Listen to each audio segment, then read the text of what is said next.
previous class you learn about cardiac cycle. So cardiac cycle enables the pumping of blood to all body parts through arteries. In cardiac cycle, two phases are there. One is systole and diastole. Whenever the ventricles contract, the blood flow in arteries, and arteries supply the blood to all body parts. Here, to flow the blood in arteries, pressure is required. We call it as a blood pressure. In shortcut, BP. Normally, if you listen the word BP, you might think that is a abnormal or a disease. But that is not the correct word. The correct word for the abnormal condition of blood pressure is hypertension. Hypertension. HTN. Normal BP or blood pressure, everyone have that. Without blood pressure or BP, the blood is not circulated in the body. So let us see about this. How it happens. You know the lower chambers contracts. Lower chambers of heart, that is ventricles. What you call that contraction of chambers? Systole, right? Systole. So the systole, the contraction of ventricles create the pressure on the blood. That is called systolic pressure. Systolic pressure. Usually for a healthy person, the systolic pressure is 120. Systolic pressure is created by the contraction of ventricles. So due to this pressure, what happens? The blood flow into arteries, right? From right ventricle to right ventricle to pulmonary artery, left ventricle to aorta. Aorta supply that blood to all body parts. Okay, after contraction, the blood flows into arteries. Again, the ventricles relaxes. So due to this relaxation, the pressure decrease in the ventricles. And this relaxation is called diastolic pressure. Diastolic pressure. So pressure created in the ventricular chambers due to diastole is called diastolic pressure. It is 80 per healthy person. 80. So whenever the doctor measures the blood pressure, systolic pressure and diastolic pressure is measured as 120 by 80. What are the units for this blood pressure? mmHg. That means millimeter per mercury. These are the units. So what is the instrument that the doctor uses to measure the blood pressure? Sphygmomanometer. See, this is a traditional sphygmomanometer. There is a mercury indicator in this, and there is a scale. So doctor tie the belt to your upper arm. Why do upper arm only? The arteries here, the arteries are superficial. Usually arteries are deep seated, but in the upper arm, arteries are easily located. That's why doctor tie the belt to the upper arm. In traditional sphygmomanometer, they pump the air. Then the mercury levels increases. But nowadays, to get the accurate and easy blood pressure, we are using the digital sphygmomanometers. Approximately 2000, from 2000 onwards, the cost will be. Nowadays, the hypertension becoming common irrespective of age. So having digital sphygmomanometer at home is better. So 120 by 80 mmHg is the normal blood pressure for a healthy person when he is in rest. Like heartbeat and breathing rate, blood pressure also increase based on your activity. When you are doing exercise, the blood pressure will increase. Understand? So sphygmomanometer is used to measure the blood pressure. Heartbeat is with a stethoscope. So what are the reasons for this hypertension nowadays? Why it has become very normal means due to several reasons. Food habits, like having high rich carbohydrates foods,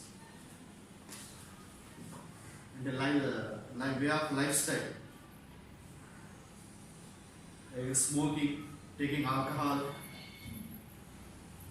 These are some reasons. Lack of physical exercise. Moreover, hypertension comes hereditary also. From generation to generation also, it comes hypertension. So to avoid this, we have to have the balance of diet. You have to do meditation, yoga, physical exercise. You should avoid the junk foods and other habits like smoking and alcohol. Okay, and one more topic is blood coagulation. Coagulation of blood.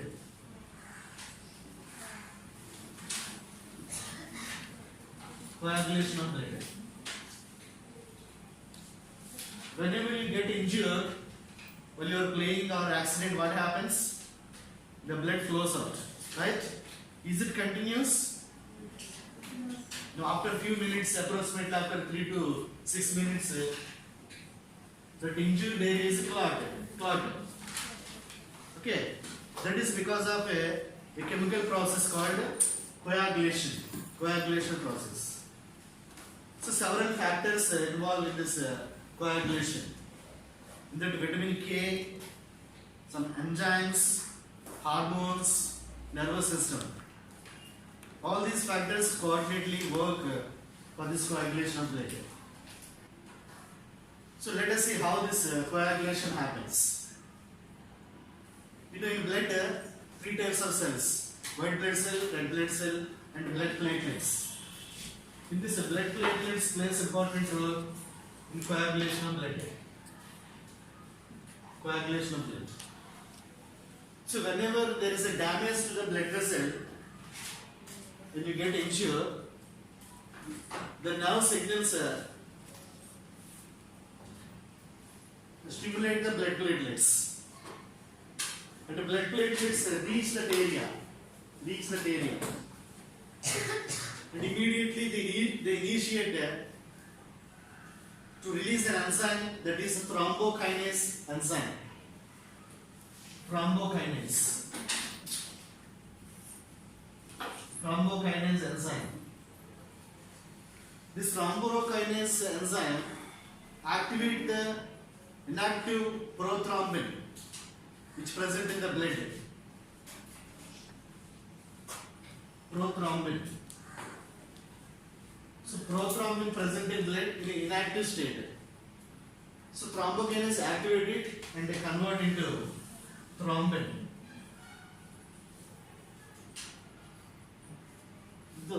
This is the first chemical reaction. So prothrombin converted into thrombin by thrombokinase, which was released due to the initiation of blood platelet. Now this thrombin factor act on another substance which present in blood in a dissolved state. That is fibrinogen.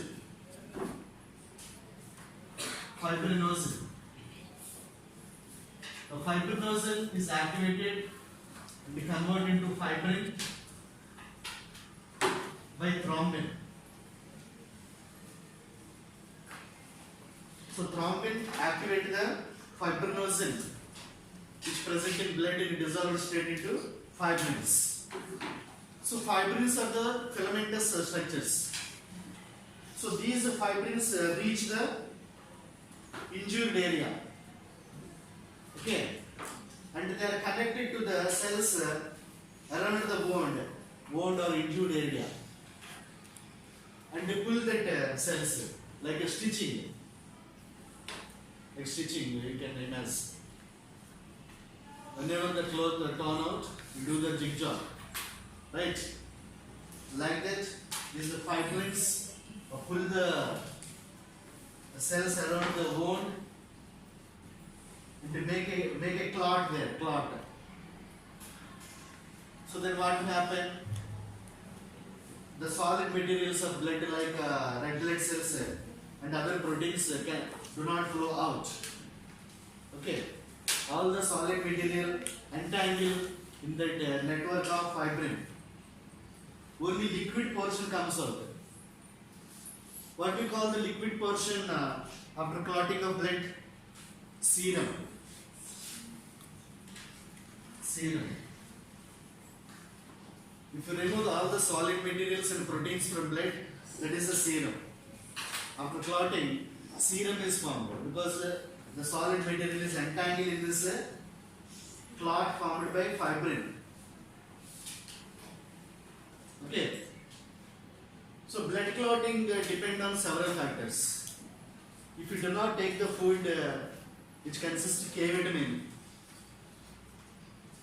it takes more time and a delay for clotting of blood. You will lose more blood. That's why you have to eat the food with vitamin K. And in some diseases, the blood clotting takes more time. For example, hemophilia. Hemophilia. It's a genetically transmitted diseases. That means from one generation to another generation it transmits. Genetically transmitted disease. In this disease, whenever the person gets injured, it takes more time for clotting of the blood. So he will lose more blood. So why it is genetically transmitted means because of the marriage between close relative persons. Mannerika vyavaharam.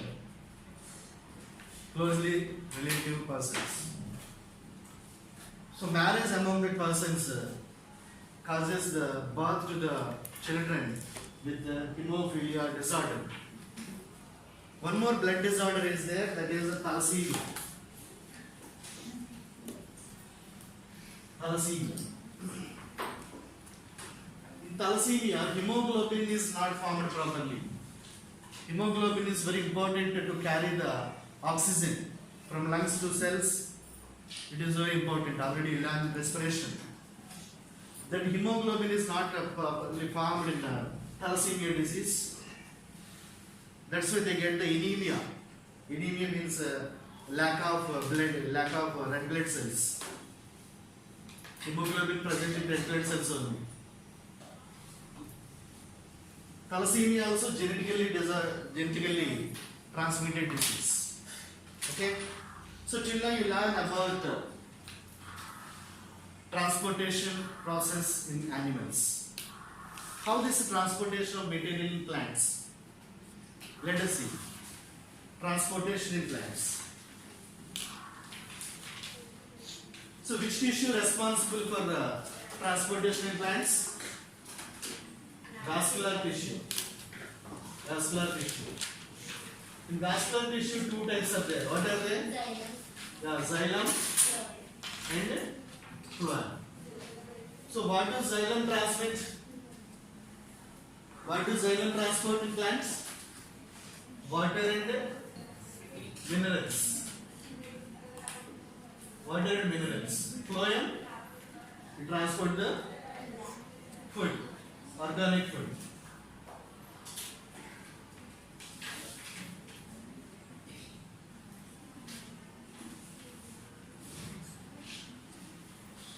In 9th class, you learn about the types of cells in xylem and phloem.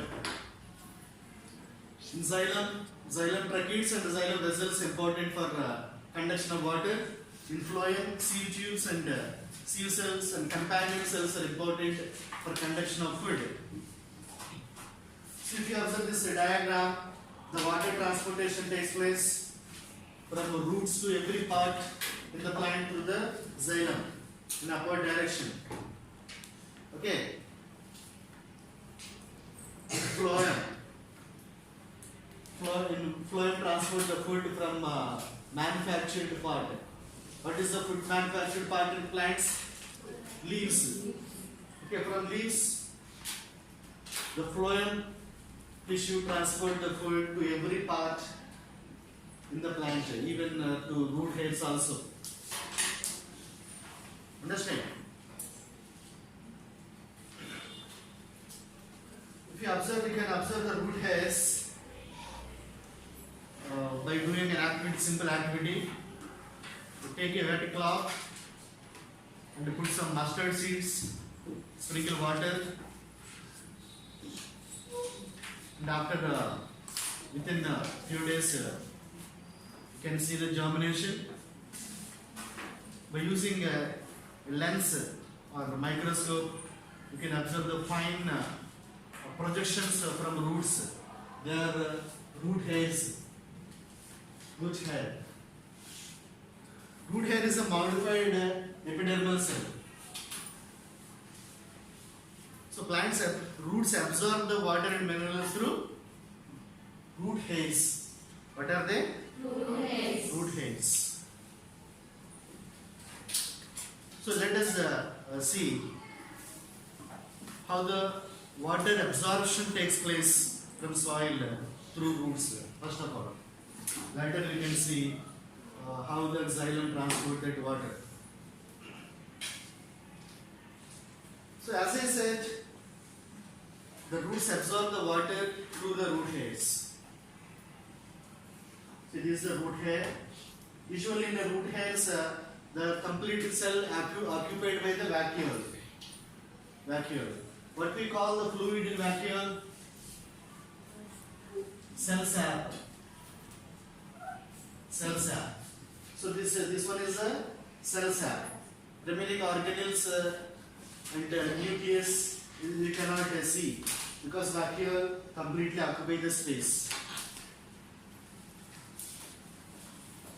So root hairs absorb the water which present between the soil particles. So here you recall the osmosis process. Osmosis. What is osmosis? The movement of water from high water concentration to low water concentration through a semi-permeable membrane. In night you make a semi-permeable membrane with egg membrane. So in our body, in living organism's body, plasma membrane act as a semi-permeable membrane. The movement of water through plasma membrane from high water concentration to low water concentration is called as osmosis. Here, the absorption of water by roots from soil takes place by osmosis process only. That means the water in soil has a high water concentration. That means dilute. High water concentration means dilute. It has more diluted. The concentration of water in cell sap is less dilute when compared to the water in soil. So then what will happen? The water enter from more dilute to less dilute. Here the plasma membrane of the root hair act as a semi-permeable membrane. Understand? So since the soil water is more dilute, it enters the less dilute solution of the cell sap. Now the cell sap become more dilute, isn't it? Because the water is added. So cell sap become more dilute. So the cells, root hair has a more dilute solution when compared to adjacent cell or nearby cell. Okay? So the nearby cell has a less dilute solution when compared to the root hair. That's why water again move from high dilute to low dilute, or high water concentration to low water concentration. The same process continues from one cell to another cell through this osmotic pressure. Same process continues. See the arrow marks. And finally, from one cell to another cell, the water moves and finally it reaches the xylem vessels. What are they? Xylem vessels. Okay, from xylem vessels, the water takes the movement in an upward direction. But it needs some energy or pressure for the movement of water in upward direction. See, the roots absorb the water moving in upward direction. But they need pressure. What pushing the water in upward direction? Pressure. That is the root pressure. How this root pressure is caused on the xylem vessels means by the root hairs and the root cells. Okay? The osmotic pressure caused by root hairs and the root cells create the root pressure in the xylem vessels. This root pressure pushes the water in upward direction.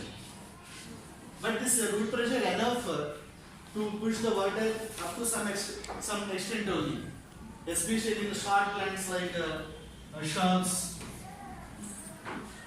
and herbs like the rose plant and hibiscus plant.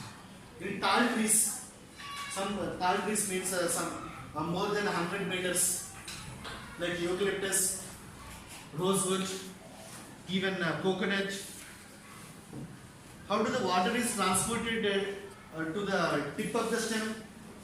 Root pressure is not enough. Root pressure is not enough. The root pressure causes the movement up to some distance only. But in plant trees, another process is involved to transport the water to upper parts. That is a transpiration process. What is that? Transpiration process. Transpiration process.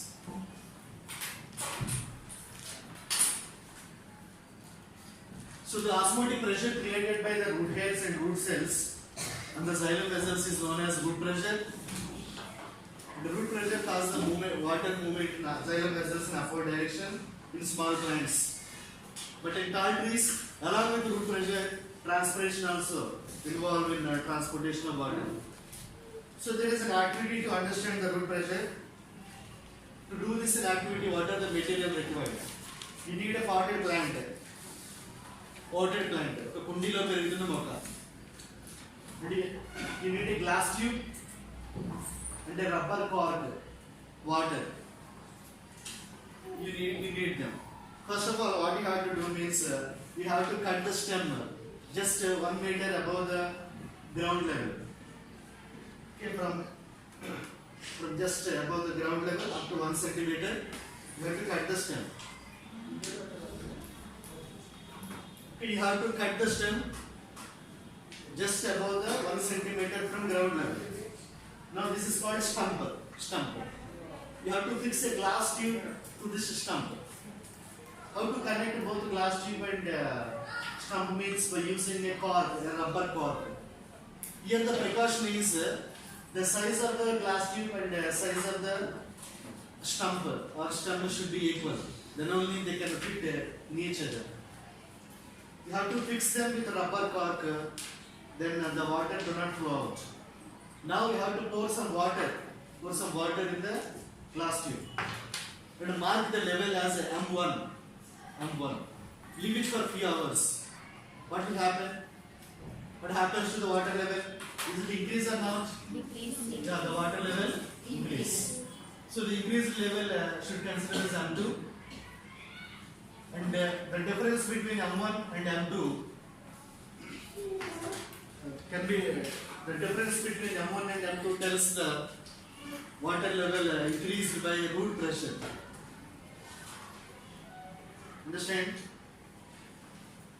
Okay, as I said, let us see about how the water is transported to the upper parts in the tall trees through the transpiration and root pressure.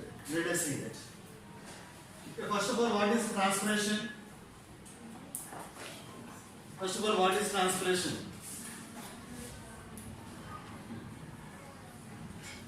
Transpiration means evaporation of water from leaves. Okay, evaporation of water from leaves is called transpiration. So plants lose a lot of water every day into the air through this transpiration process. They do not use all the water absorbed from soil. If they absorb 1 liter water, only 1 ml water is used for its purpose. Remaining 999 ml of water is evaporated through transpiration process. To understand how the water reaches the upper parts from roots, we have to know some points. So as we discussed, plants absorb the water through root hairs, and from root hairs the cells are finally connected to the xylem vessels.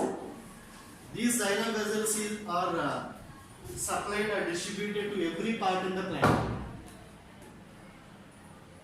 So water is formed in the xylem vessels as a column. What we call it as water column. What is that? Water column. Okay, this is the water column. There is a continuous water column. Continuous water column from roots to every part in the plant. So here you see, during transpiration, the water is evaporated through the stomata. Okay, in lower part of the leaves there is hundreds of stomata are there. Stomata responsible for gases, exchange, photosynthesis and transpiration. So the first of all water move out through the stomata in the leaves. If you see the structure of leaves, what we call the tissue in the leaves? Mesophyll tissue. What is that? Mesophyll tissue. We have to draw here. Okay, first water is comes out into the air through the stomata whenever they open and close. So this water comes from the nearby cell of the stomata. So here the cell lose the water, that means it become less dilute. The cells in the cell become less dilute. So adjacent cell has more dilute. So water move from one cell to another cell. So it continues up to the xylem vessels. Okay, the mesophyll cells are surround the xylem vessels. So this concentration difference continues up to the xylem vessels. So water is pulled. So what is pulling the water in upward direction? Concentration difference. We call it as a concentration gradient. So this concentration gradient pulling the water column in upward direction. And this concentration gradient causing the transpiration process. Understand? Due to this concentration difference, transpiration pulling the water column in upward direction. From low side, root pressure push the water in upward direction. Okay? From roots, root pressure, from leaves, transpiration. Both pull the water in upward direction in tall trees. In this way, transportation takes place in the taller trees. Understand?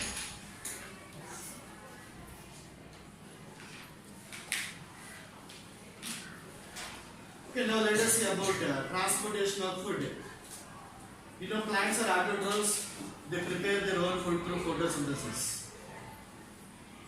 So usually they prepare the glucose, they store store that glucose in different parts. Whenever the plant body need energy, the food is supplied to every part through the phloem. Okay, how it happens from leaves to all the parts. As I said, in phloem different types of cells are there. Seed cells and seed tubes. So they transport the food.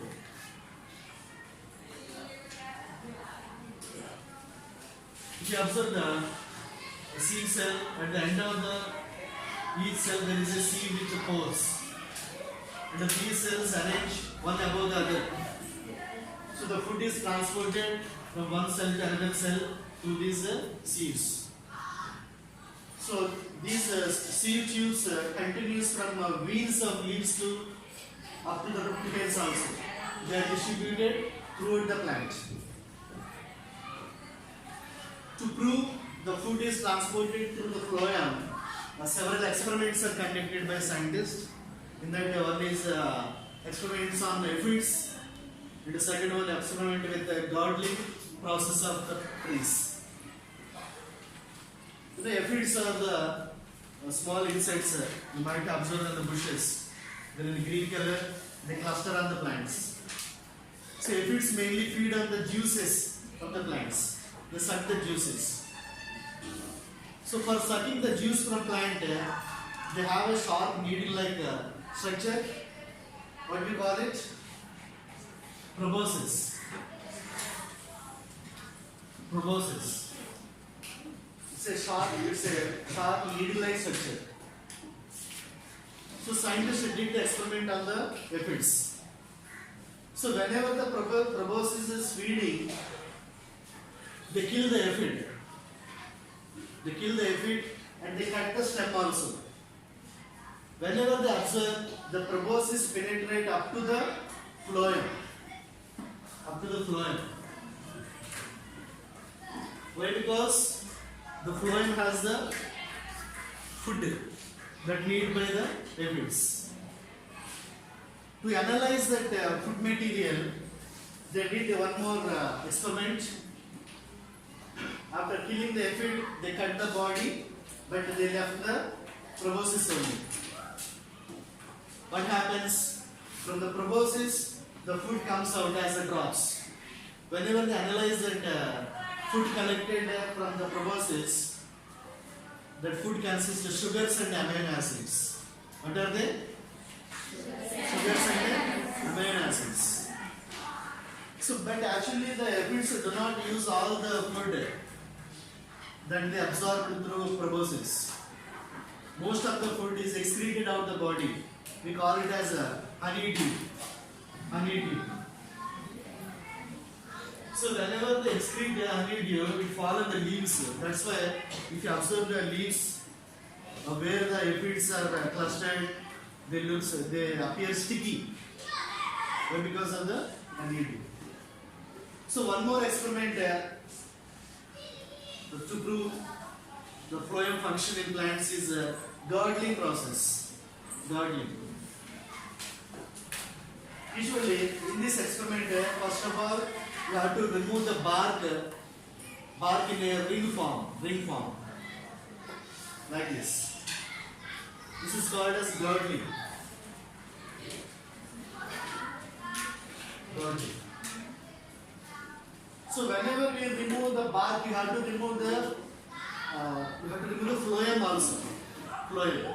Because we are doing this experiment to know the function of phloem. So you have to remove the phloem also. Here what will happen whenever you remove the phloem and other parts? Do the lower part receive the food? No. Here food is do not transfer to the lower part because there is no phloem. The food accumulated in the upper part. That's why you see this part is bulged. Okay, this part is bulged. Increase in depth. Why? Because food accumulated here. If you leave that plant for a few days, it will die. Why? Because there is no supply of nutrients to the roots. Because root cells also need energy to absorb the water. So this experiment also shown the role of phloem in transportation of food. Economically, there is an importance to the phloem. In forest and in the plain areas, you can see the various types of plantations for economical purposes. Plantations of eucalyptus and teak, right? Hundreds of trees they grown in plantations. They face some problems, some animals like rabbits and wolves. Wolf is a small animal, look like a rat. They attack on these plantations for food is stored in the phloem. To protect the plantations from these animals, they make a fencings around the plantations. If you go to forest, you might have observed some barks are broken or damaged by the animals. You can recognize the animal based on the tooth prints on that area. Based on the tooth print, you can recognize the type of animal. Mostly these wolves, grey squirrels, rabbits, they scratch the bark to get the food from phloem. Usually in casuarina means sarvi chetlu antaru. The casuarina plantations are damaged by grey squirrels. They damage them to get the food from phloem. Understand? So in this way, the vascular tissue responsible for the transportation of food and water in plants. If you observe, the transportation system is more complex in animals. There is a coordination among various systems: circulatory system, nervous system, respiratory system. These are all involved in animals. And it is faster. But in plants, the conduction of water and food is very slow process, and it is very simple process when compared to the animals.